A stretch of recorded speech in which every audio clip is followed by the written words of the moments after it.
కర్ణాటకలోని సొలిగా ట్రైబ్ వార్తల్లో ఉంది. ప్రధాని మోడీ గారు మన్ కీ బాత్ 119th ఎడిషన్లో మాట్లాడుతూ ఈ సొలిగా ట్రైబ్ని చాలా ప్రశంసించారు. టైగర్ కన్జర్వేషన్, పులుల సంరక్షణలో ఈ సొలిగా ట్రైబ్ కంట్రిబ్యూషన్ గురించి ఆయన ప్రస్తావించారనమాట మన్ కీ బాత్లో. కర్ణాటకలోని బిలిగిరి రంగనా హిల్స్ టైగర్ రిజర్వ్ ఒకటి ఉంది. దానిలో ఈ సొలిగా ట్రైబ్స్ ఉంటారనమాట. ఈ సొలిగా ట్రైబ్స్ అనేవాళ్ళు కొంత తమిళనాడు టిల్ట్ కూడా వెళ్ళుకుంటుంది. ఈ ప్రాంతం అనేది కర్ణాటక తమిళనాడు టిల్ట్ కూడా కొంత ఉంటుంది అనమాట. బేసికల్గా బిలిగిరి రంగనా హిల్స్ అనేవి కర్ణాటక కిందకు వస్తాయి అనమాట. ఈ సొలిగా ట్రైబ్స్ షిఫ్టింగ్ కల్టివేషన్ ఫాలో అవుతారు అండ్ ఫారెస్ట్ ప్రొడ్యూస్, అడవుల్లో ఏదైతే దొరుకుతుందో అది ఏరుకుంటుంటారనమాట. దాంతోపాటు సస్టైనబుల్ ఫారెస్ట్ ప్రాక్టీసెస్, అక్కడున్న అటవీ సంరక్షణ దెబ్బతినకుండా వాళ్ళు అడవులతో కలిసి, చెట్లతో కలిసి, పుట్టలతో కలిసి బతుకుతారనమాట. ముఖ్యంగా సొలిగా ట్రైబ్స్ పులుల్ని కొలుస్తారు దేవతలుగా.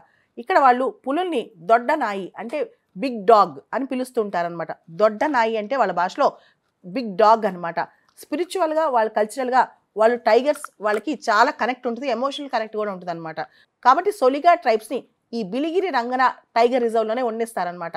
వీళ్ళు భారతదేశంలో ఒక టైగర్ రిజర్వ్లో మనుషుల ఆవాసం ఉండటానికి, అంటే ఒక ట్రైబల్ గ్రూప్ ఆవాసం ఉండటానికి పర్మిషన్ దొరికిన మొట్టమొదటి ట్రైబ్ వీళ్ళు అనమాట.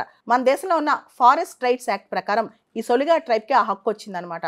మనకు తెలుసు మ్యాన్ ఎనిమల్ కాన్ఫ్లిక్ట్ అనే అంశం. మ్యాన్ ఎనిమల్ కాన్ఫ్లిక్ట్ అంటే ఏంటి?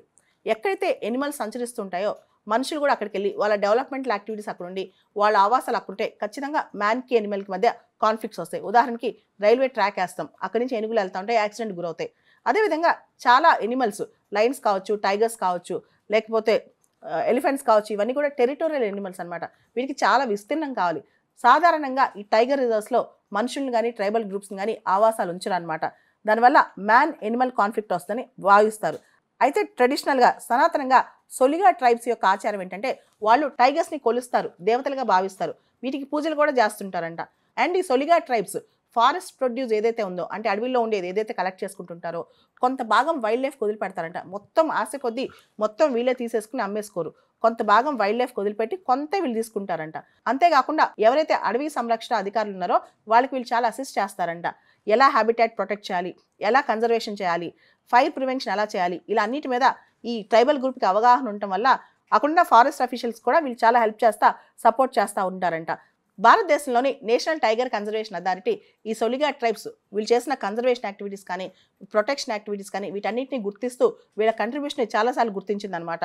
ఇక్కడ మనం బిలిగిరి రంగన టైగర్ రిజర్వ్ గురించి ప్రత్యేకంగా చెప్పుకోవాలి. 2014 డేటా ప్రకారం బిలిగిరి రంగన టైగర్ రిజర్వ్లో 69 టైగర్స్ ఉన్నాయి.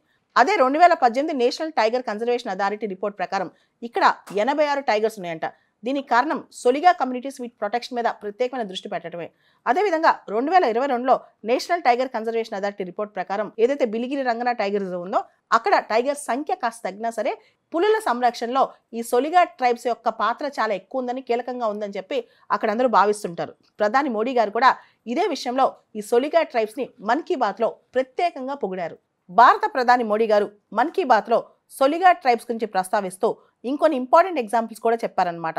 కర్ణాటకలో హులి వేష అనే డ్యాన్స్ గురించి, అదేవిధంగా కేరళలో పులి కలి గురించి, మహారాష్ట్రలో వగోబా వర్షిప్ గురించి, సెంట్రల్ ఇండియాలో బగేశ్వర్ ట్రెడిషన్స్ గురించి, సుందర్బన్స్ అంటే బెంగాల్ ఏరియాలో బోన్ బిబీ వర్షిప్ గురించి, ఇలా రకరకాల important traditional wild life conservation festivals గురించి, డాన్సెస్ గురించి అద్భుతంగా ఆయన మాట్లాడారు. ఇవి మనకి ఎగ్జామ్లో కూడా రావచ్చు అనమాట. తర్వాత ఇండియాలో ఎనిమల్స్ గురించి, ముఖ్యంగా Asiatic lion, Hangul, pygmy hog, lion tail macaque, ఇవన్నీ కూడా ఏదైతే ఇండియాకి ఎండమిక్కో వాటి గురించి ఆయన ప్రస్తావించారనమాట. ఓవరాల్గా సొలిగా ట్రైబ్స్ గురించి ఆయన చాలా పొగిడారు. సొలిగా ట్రైబ్స్ ప్రత్యేకత ఏంటంటే ఆ టైగర్ రిజర్వ్లోనే ఉంటూ ఆ టైగర్ కన్జర్వేషన్లో కీలక పాత్ర పోషించి మ్యాన్ ఎనిమల్ కాన్ఫ్లిక్ట్ని మినిమైజ్ చేస్తున్నాయి సొలిగా ట్రైబ్స్. భారతదేశంలో సొలిగా ట్రైబ్స్తో పాటు రకరకాల ట్రైబల్ కమ్యూనిటీస్ కూడా పులులతో ఉంటూ వాటిని సంరక్షిస్తూ వాటి ప్రదేశాల్లో ఉంటూ వాటిని కాపాడుతున్నాయి. ఉదాహరణకి Baiga tribe Madhya Pradesh, Chhattisgarh, Muria Maria tribe Chhattisgarh, Jenukuruba Bettakuruba tribe Karnataka, Kerala, Mising tribe Assam, Arunachal Pradesh, అదేవిధంగా సంతాల్ ట్రైబ్ జార్ఖండ్, ఒరిస్సా, వెస్ట్ బెంగాల్, బీహార్. ఈ ట్రైబల్ కమ్యూనిటీస్ అన్ని కూడా చాలా వరకు టైగర్ రిజర్వ్స్ చుట్టుపక్కల ప్రాంతాల్లోనే ఆవాసాలుండి వాటిని కన్జర్వ్ చేస్తూ ఉంటాయి.